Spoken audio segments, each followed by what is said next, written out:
Welcome, ladies and gentlemen, to another edition of Harry Fling Wrestling. I'm your host, Harry Fling, and today we're going to be rewriting yet another Royal Rumble. This time we're going to fast forward to 2008. That was the year I graduated high school, by the way. The 2008 Royal Rumble live from Madison Square Garden. Oh yes, I think it was probably the second time that the Rumble was live from the Garden, the first time being in 2000. 2008 is a very interesting year for WWE. A very turbulent one, if you ask me. A lot of changes as far as in the world title picture is concerned, and superstar turnovers, brand switches notwithstanding. We were coming off the heels of the unfortunate tragedy of the double murder-suicide, thanks to Chris Benoit. And obviously, there was no mention of Mr. Benoit going forward. So we were in the rebuilding process as far as, trying to get our fan base back and trying to revamp the product a little bit. And WWE had just gone HD. Not that it has anything to do with revamping the product as far as creativity is concerned, but HD gave it a whole new look and a new feel, kind of sleek looking. It got worse over time, but in the beginning I really liked the whole HD set until they got lazy with their sets, but that's another story for another day. Main event picture was a little bit stale. But during the latter part of the year, I thought it got better because they were pushing newer talents like Jeff Hardy, CM Punk, even if they weren't exactly number one guys like Cena or Orton. So there's a few matches I'd like to rewrite, including the Rumble match itself. And certain matches I thought didn't make sense to me that night on the card. And, I might add one more. I also added one more match, too, that wasn't even added to begin with. So we'll go down the line, and I'm going to go in the order in which I would place the card, with the Rumble match obviously being last. So here we go. I'd kick off the night with the United States Championship. MVP was the United States Champion, and in real time he and Ric Flair had a match. He was part of the whole career-threatening angle. We're going to get to Ric Flair in a little bit because I have a different opponent for him, but MVP lost to Ric Flair. It was an untitled match. It was more about Flair's career being on the line than the United States title, which Flair didn't need, obviously, at the time. So I'd rewrite it as, for the United States Championship, MVP defending against Chris Jericho. Now, Chris Jericho just returned to the company in November of 2007. That was in Sunrise, Florida, actually, on the Raw the night after Survivor Series 07. He interrupted Orton. He had the whole Break the Code thing going on. CD, Volume 4, Track 1. Save Us .222. Because August 9th, 1999 was the 222nd day of the year. August 9th in general is. Doesn't matter what year it is. And, I remember when he interrupted Orton, it was just so funny. When Orton was like, "Tell us, oh Savior, what are you exactly saving us from?" And Jericho's like, "Well, your boring personality, for one." Said it so nasally. Then number two, "I'm here to give you a Y2J beating." The crowd, while they liked it initially, it kind of wore off because this is all the same stuff he'd been doing about a good 7 or 8 years earlier in his first run with the company. So it was kind of stale. While it was great to see Jericho return in that babyface, sort of smack-talking, trash-talking role, it had already been done before and wasn't something that we were going to get any more longevity out of. So it wouldn't be long before Jericho would turn heel, but in the few short months he was a babyface upon his initial return, he would feud with some heels along the way, and I think MVP is a great one. Now, granted, they weren't respecting the brand extension at the time. Jericho was a Raw superstar. MVP's a SmackDown superstar at this time. And we also had the ECW brand notwithstanding. So I would just do a little crossover thing because sometimes that happened, and it was just kind of commonplace here. So I'd have MVP go over here just because Jericho would win the U.S. title many years down the line. In fact, 9 years later, he'd win it in 2017 upon his, third or fourth return to the company. So Jericho doesn't need the U.S. title win. He'd feuded with Orton, and then the Orton thing kind of diminished after JBL got involved, and that led to the whole Jericho-JBL feud. I wouldn't put Jericho and JBL together. Their chemistry wasn't great. It really made no sense for them to feud to begin with. I know Jericho was accidentally knocked into JBL, or he accidentally knocked him out during his match with Orton at Armageddon 07. But notwithstanding, that could have just warranted a couple of Raw matches or two. It didn't need to be on pay-per-view. Sometimes certain people just don't fit well together, and Jericho and JBL are a perfect example of that as far as feuds go. Jericho and MVP, on the other hand, because they're both braggarts in their own right, they both consider themselves to be Renaissance men to a certain extent. and yeah, give MVP another excuse to defend the title. And he hadn't quite lost it to Matt Hardy yet, and we'll get to Matt Hardy in a little bit later on in this video. But yeah, so I'd actually start out with that, and it'd be an okay match. It'd be fair, be good. I think they'd give him 13 minutes or whatever, and they'd do all right. So that's that. Next match here, we got JBL. This is the career-threatening match. Ric Flair defending his career against JBL. That would actually make more sense. They seem like that old, rugged, grizzled veteran type. JBL was really getting towards that point in time in his career. He'd just come out of retirement from announcing. Now, how would we get him out of retirement here without the whole Jericho thing? I would just have him naturally come back to Raw and then have that whole fireworks display like he did the final Raw of 07, saying, I'm officially out of retirement now, and I'm here to take on all comers. That sounds more like a babyface line of dialogue than a heel line of dialogue. And yeah, so it would just be, a knockdown drag-out affair between these two. And they both have kind of the flabby stomachs, especially Flair, because he's 58 going on 59 at this point in time in his career. JBL is probably in his mid to late 40s around this time. So, yeah, it wouldn't be the greatest match, but enough for Flair to weasel his way into another victory before WrestleMania 24. Now, it's predictable. It's a very predictable storyline. If it's a retirement tour angle and a career-threatening angle, these matches, you obviously know who's going to win because they're not going to have Ric Flair's final match end 2 months before WrestleMania, especially not at No Way Out. And the match with Ken Kennedy, with Mr. Kennedy a month later, was a dead giveaway. Kennedy certainly wasn't going to be the one to end the career. It had to be a much bigger name. Someone who's been around the industry longer, and Flair actually wanted HBK to do it, so HBK did the honors then. I'm sorry, I love you. Boom! Sweet chin music. So, so Flair would go over in this one. JBL didn't necessarily need the win, because JBL could probably... this could also work a number of different ways, too. He could also get a DQ loss, JBL could, and, Flair would still win via DQ. It'd be a cheap win, but a win nevertheless. One thing I forgot to mention was when the JBL Jericho storyline, they did have a match, I think it was January 7th on Raw, live from Mohegan Sun, Connecticut, Uncasville. It was like a knockdown drag-out affair. It was no disqualification, and he used like a bull rope to choke out Jericho upside down near the old Titantron structures. And WWE got heavily criticized for that because just 6 months earlier, Chris Benoit committed the double murder-suicide, and he'd actually choked out his son with a weightlifting cord, a cord that's on the weightlifting machines. And it was kind of similar. It kind of reminded people of that. They stopped doing a lot of choking stuff or any shots to the head, even Sandman crashing his beer on his head. They stopped doing little things like that because of how much knowledge was spreading, how much knowledge of concussion awareness was spreading around that point in time, which should have been spread out earlier, but it wasn't discovered yet. Sometimes it takes a tragedy like this, how sad, to make these things come to light. So, WWE got heavily criticized for this one angle where JBL was choking out Chris Jericho upside down, and a lot of bloodshed, needless to say. And so already the angle was tasteless to begin with, but I wouldn't put anything tasteless here. With JBL and Flair, you could argue that JBL kind of idolized Flair in a way with his whole lavish lifestyle. They have that in common, and so that would actually they have more things in common to feud over than JBL and Jericho. And Jericho and MVP would have more things to feud over themselves. So that's why I'd swap the opponents in these matches and, have certain outcomes be the way that they are. So anyways, sorry, that was kind of a convoluted explanation there.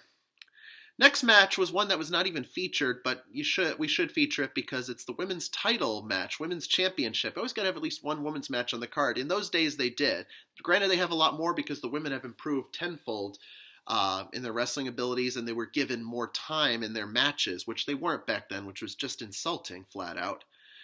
Beth Phoenix was the current women's champion in her first reign, and she would successfully defend her belt against Maria Kanellis. And this was the final year of the non-PG WWE until July of 2008, July that year. So Maria was actually being pegged to be in Playboy magazine, which she in fact posed for. But Maria wasn't being pushed as a serious enough competitor on the roster for the women's championship, which I think she should have, because she's actually not bad. She's decent in the ring. She's also not that bad either. She can go. She had some good outings here and there between 08, 09, and up until she got released in 2010. Didn't see much wrestling in, like, what was it, 2017, 2018, when she returned to the company. She was more in a managerial role with Mike Kanellis, her real-life spouse. So yeah, Beth and Maria, this wouldn't take too long, maybe less than 5 minutes, and Beth would just retain with the can't speak again. She would retain the title with the Glam Slam. The Glam Slam. That shouldn't be a tongue twister, but it is. And that would be that. And it would lead into their Bunny Mania match. It was Maria and supposed to be Candice Michelle, but it ended up being Maria and Ashley Massaro against Beth Phoenix and Melina. So it's just better than watching Melina, Mickie James, Beth Phoenix, Victoria, those same women in the women's title picture. I know we didn't have enough women wrestlers that we could choose from per se, but you got to mix it up a little bit, even give somebody that's halfway decent. And Maria, I thought, was a good choice. And she was getting over with the crowd, too. She'd finally come a long way from being the ditzy backstage interviewer, and now was starting to show her stuff in the ring. And I remember watching her SmackDown, March of 09, my brother and I went to Mohegan Sun Arena. She was in a tag match with Melina to take on Maurice and Michelle McCool. She did pretty well in that match. It wasn't anything spectacular, but you could tell, she could hang with the girls in the ring as far as the wrestling part is concerned. So that's that match. Next match I would keep exactly the same. It's probably the only one I keep the same here. The World Heavyweight Championship. Edge with Vicky Guerrero. They've only been together 2 months now. Haven't been engaged yet, just boyfriend, girlfriend. Defending against Rey Mysterio. And Edge would walk out as the champion by hook or by crook because, he's the ultimate opportunist. Hawkins and Ryder helped Edge win his, I believe it was his second World Heavyweight Championship and probably his, 4th or 5th overall, because he's an 11-time world champion in his career. Edge is WWE and World Heavyweight title counting. So Hawkins and Ryder made their first appearance at Armageddon 07, the triple threat match with Batista and Undertaker. So they dressed just like Edge. They were doppelgangers, and that was their first major exposure. They weren't getting over as the Major Brothers on ECW, so something had to change. I'm glad this change happened. It was for the best. So Edge and Mysterio, I'd keep that match exactly the same. And Vicky was in a wheelchair after being paralyzed from a tombstone by Undertaker, kayfabe. And Mysterio, I think, did like a drop in the dime or seated senton onto her or something. It might have been on SmackDown. I haven't watched this stuff in a while, but I remember Vicky was still getting physically involved in the matches despite being kayfabe wheelchair bound at the time. And, she didn't mind getting knocked around, and it's before the whole excuse me thing. She was just starting the whole excuse me thing, so people weren't quite gravitating towards it yet. Getting the heat magnet on, that's what Vicky was best known for. The next match for the WWE Championship. Originally in real time, it was Randy Orton successfully defending against Jeff Hardy, but I felt it wasn't the best place to start pushing Jeff Hardy. And you'll see why later in this video, because I don't want to give away any certain results. So Randy Orton would successfully defend his belt against Triple H. We've seen this match so many times, so it's pretty unsurprising. Now, you remember No Mercy 07, it was supposed to be John Cena defending against Randy Orton. I think it was was it 3 Stages of Hell, or False Count Anywhere, or Last Man Standing? It was supposed to be Last Man Standing. Then Cena had the torn pectoral muscle, which then he returned from 3 months later. They said he was supposed to be gone 6 months to a year. Fucking lying doctors. Liars. And Orton was champion. Then he had his first reign lasted 25 minutes, because then he loses to Triple H. He's handed the belt by Mr. McMahon, No Mercy 07. Loses to Triple H in 25 minutes to open the card that night. We never opened a card with the WWE title match, so that was the first. Triple H successfully defends the belt against Umaga that night, and he holds onto the belt for a good 2 hours and 25 minutes, whatever duration time was left of the pay-per-view that evening. The final match of the night, Triple H drops the belt back to Randy Orton. Randy Orton starts his second reign as WWE Champion, his third world title reign overall, if you count 2004's World Heavyweight title win from Chris Benoit. So, this is the age of Orton. Not quite the Viper yet, and he's still coming out to the ring with Burning My Light, and didn't have voices yet, not till May of 08. And it would just be your standard fare. Wouldn't be anything different, I think, from the match they had 3 years earlier at Royal Rumble 05, Orton and Triple H for the World Heavyweight title. Triple H Orton was already buried by that point as the failed babyface run was coming to an end. So people didn't bother getting behind Orton on that one. They knew things were going in a different direction. Didn't know it was Batista yet, but they knew it wasn't going to be Orton walking into Mania as champion that year because he failed. He flopped. So now Orton would still win against Triple H under the screwiest of circumstances. And yeah, at a Royal Rumble, you don't typically have a big title change like this. I mean, it's fine if it's like a hometown thing like Shawn Michaels in 97. It's not to say the belt can't ever change hands, but it makes more sense for like the heel to retain under the flukiest of circumstances and then get their comeuppance at WrestleMania. But WWE doesn't always want to go in that direction. It's too predictable. And I agree, they shouldn't always. So Orton would win this one because Triple H, how many more main event? We were already sick of him being in the WrestleMania main event title picture, but what choice did we have? He was already married to the boss's daughter.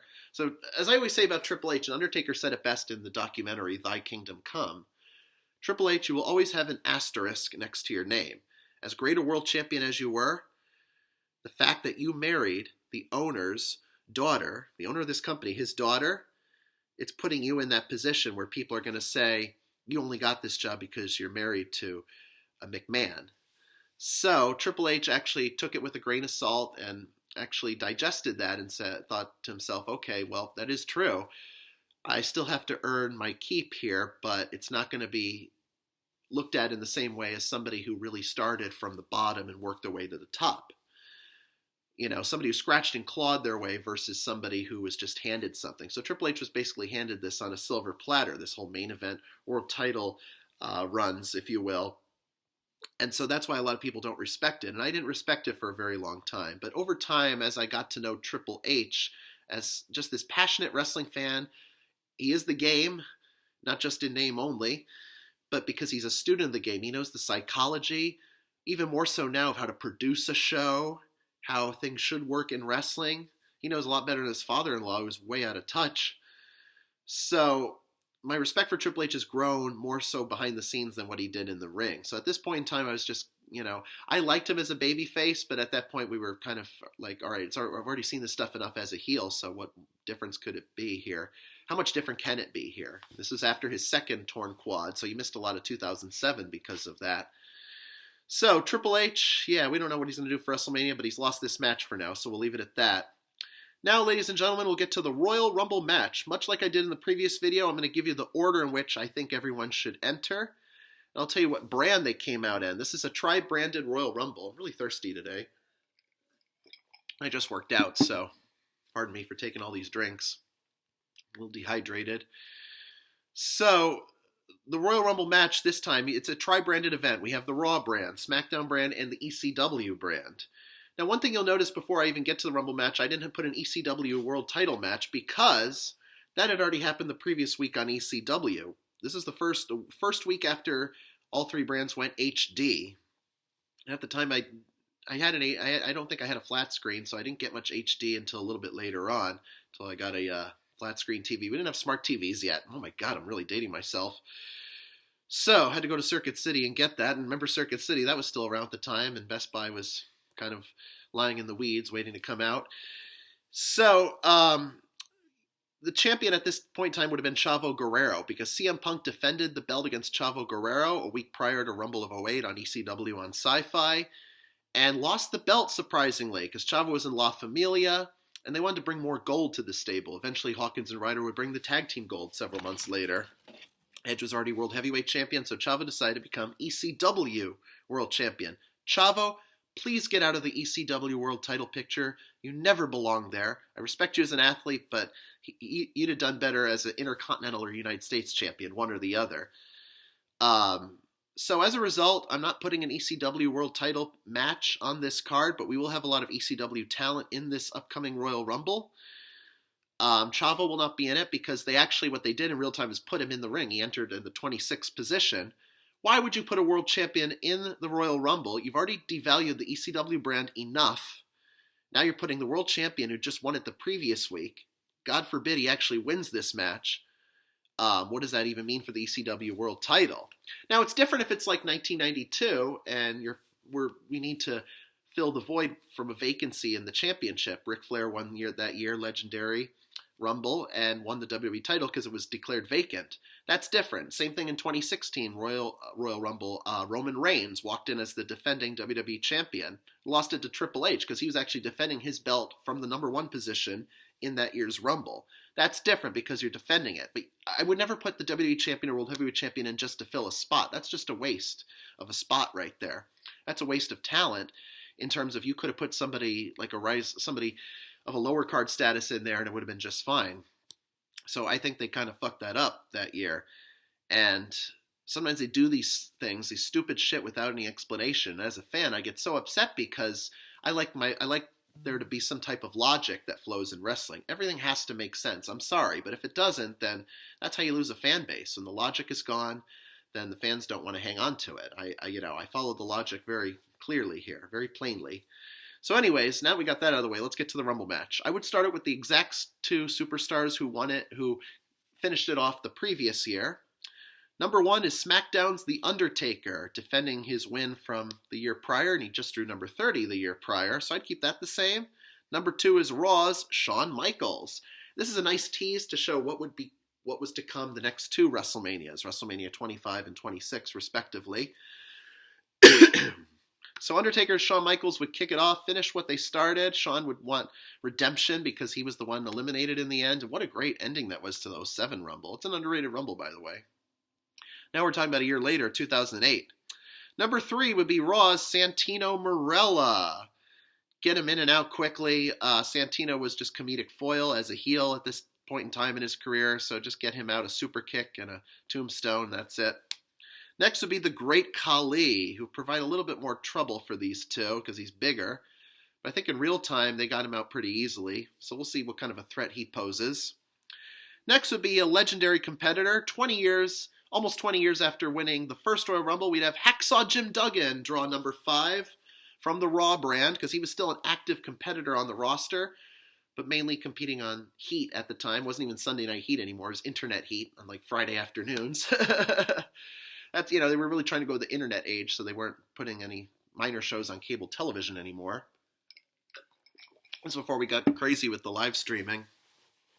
Hacksaw Jim Duggan would be a surprise entrant in this one. He wouldn't be announced, so there'll be a few surprises. You'll see. I have it marked here what I'm reading off of. Next would be Cody Rhodes, one half of the World Tag Team Champions from Raw. This would be his very first Royal Rumble. He did pretty well at his first Rumble in real time. I think he was like number 12 or 13 or 16 or something like that.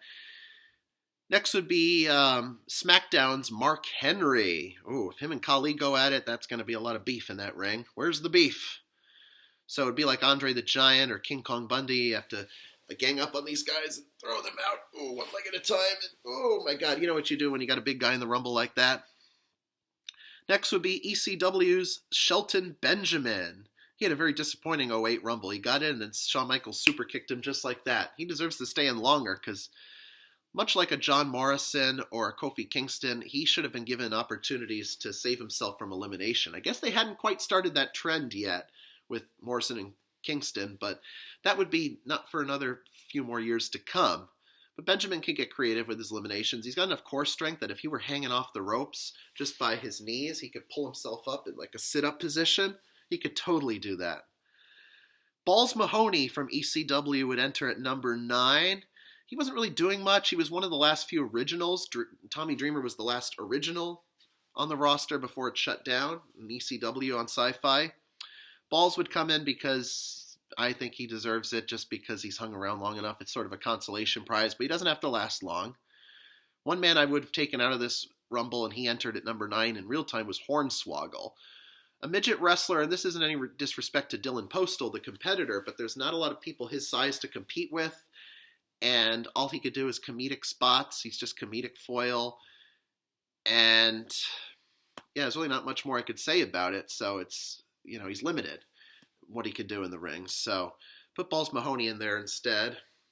Next would be at number 10, yet another ECW competitor in The Miz. Miz's second Royal Rumble a year before. He lasted 7 seconds before the Great Khali eliminated him. Miz would be there. Next would be number 11, Raw's Snitsky. This is the bald Snitsky where he shaved his eyebrows and his head. They thought he was too similar to Kane, so I think they put the kibosh on that gimmick kind of rather early because they didn't want there to be two Kanes on the roster, and gimmicks were a little too similar. As far as, they were the type of, Snitsky was the type of person that would beat someone up and show no remorse. Same with Kane. But Kane was a babyface here, so the no remorse part might not have been as exacerbated around this point in time. Next would be Raw's Carlito. Haven't gotten a lot of SmackDown guys in here yet, other than Taker and Khali and Mark Henry. Carlito from Raw would be next. He'd hang around. Okay, I guess. Not much I can say here. Wasn't doing much at the time. Back again with ECW at number 13, John Morrison. Now we have the other half of the WWE Tag Team Champions from SmackDown. Now around this time, SmackDown ECW had a working agreement, and it was a talent exchange. So some superstars from SmackDown would appear on ECW, and some superstars from ECW appear on SmackDown, and vice versa. So that was just to give ECW a boost in their ratings, which I don't think it helped all that much. But it seemed to work for a while because they kept that thing going for a year until they decided to put ECW on the road with Raw. So Raw and ECW had a talent exchange late 08, early 09. And SmackDown ECW's talent exchange was late 07, early 08, early to mid 08.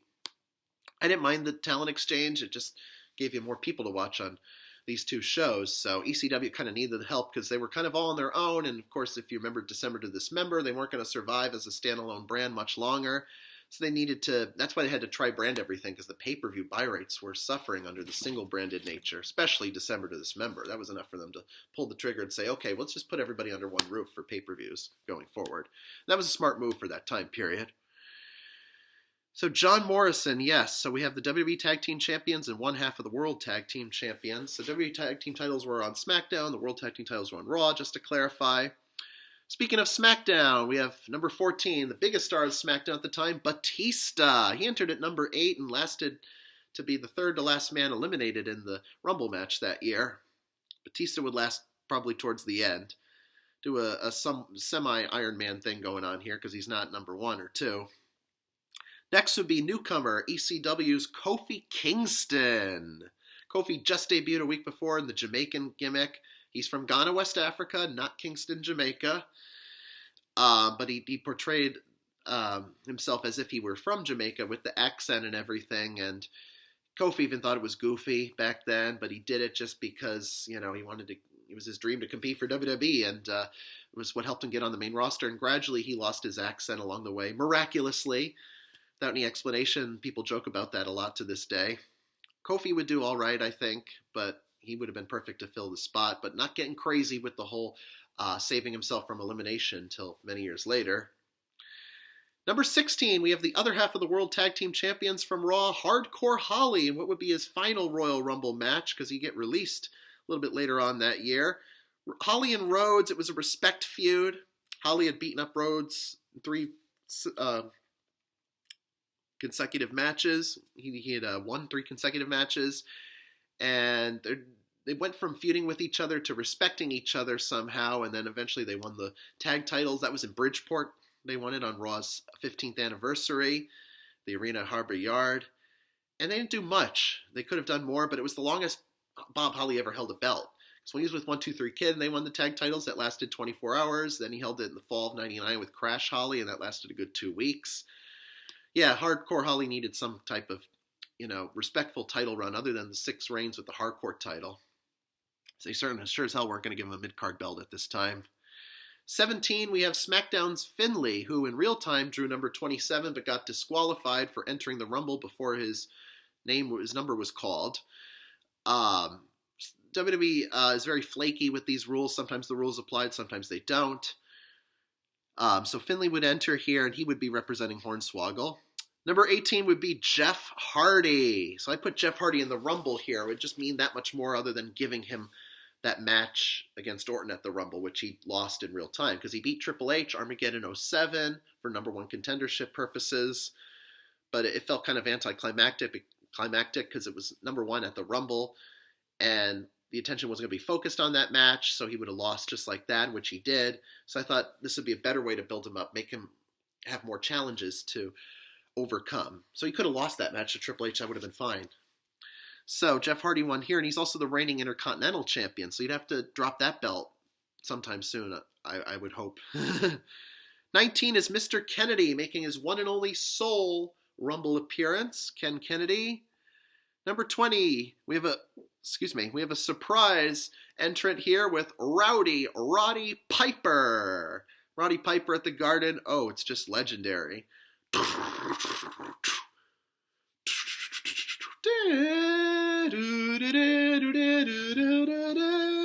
crowd's going to go wild. He's so over in the Garden. He was so out of shape, and he looked very pregnant when he took his shirt off because he hadn't been wrestling in so long. But for a quick spot in the Rumble, I'm sure he'd be fine. Umaga from Raw at number 21 would be next. That's another guy with his one and only Soul Rumble appearance. He unfortunately died more than a year and a half later. Mick Foley would take number 22, another legendary entrant. Number 23 is our last surprise here with Matt Hardy returning because he suffered an injury in November when he and MVP lost the tag titles on SmackDown to Miz and Morrison. MVP smashed his knee onto the steel steps, and so that put him on the shelf for a few months. But now he'd be back, and he and Jeff would kind of work together towards the end. 24 is so Matt Hardy from SmackDown. 24 is ECW's Tommy Dreamer. 25 is ECW's Big Daddy V, Viscera without a shirt. Not a very pleasant sight to see, but that was his last Rumble appearance. He died in 2014 at age 43 of a heart attack, but was let go in August of 2008 because his weight was becoming a concern. He was 487 pounds at that time. They don't let competitors be that big anymore on the roster for health reasons, I think. 26 would be CM Punk. He was actually my favorite to win because, as you know, I'm a big Punk fan. He's my number 2 favorite of all time. He'd have been my favorite for the longest time, but obviously wasn't going to win that year. But I still held out some hope because, I was only 19 then. So CM Punk at number 26 from ECW. Also from ECW, Elijah Burke at number 27. 28 would be SmackDown's Chuck Palumbo and his bike rider gimmick because he's into motorcycle riding just like Undertaker and designing motorbikes and whatnot. Number 29 would be Kane. At this point in time, Kane would be making his 10th consecutive Rumble appearance, eliminating 10 guys in 2001, legendary Rumble career. Number 30 would be a surprise. Kane was from SmackDown, as was Chuck Palumbo. 30 would be a surprise with the returning John Cena from Raw. Raw's John Cena returning. Now, my school of thought on this one is that he was supposed to be gone for 6 months to a year. So they say, the doctors and medical experts at the time. I think he was shooting up to get better quicker. Because, he's always been a steroid guy, John Cena, no matter what anybody tells you. Just look at him. He's as big as a brick wall. He's built like a brick wall. And I'm sure he did a lot to make his recovery last only 3 months. But no matter what you think, he was really over that night when you heard his music come out at number 30. Oh my God, did the Garden go ballistic. And the Garden's small. 17 to 20,000 fans max. Oh my God. I was just there 2 months ago. I told you all about it. It's great. It's nothing like wrestling at the Garden. It's so legendary after 100 plus years. Now, as for who's going to win this Rumble, I'd have it come down to John Cena and Jeff Hardy. Matt would eventually get eliminated.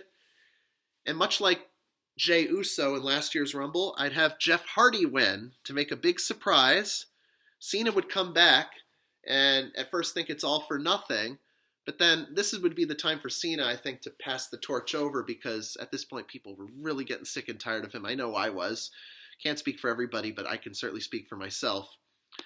Jeff Hardy winning it would have been the ultimate surprise here, and if Jeff could have just stayed on this straight and narrow path and not have any drug problems, he wouldn't have missed Mania that year. He'd have been in Money in the Bank, was supposed to win it.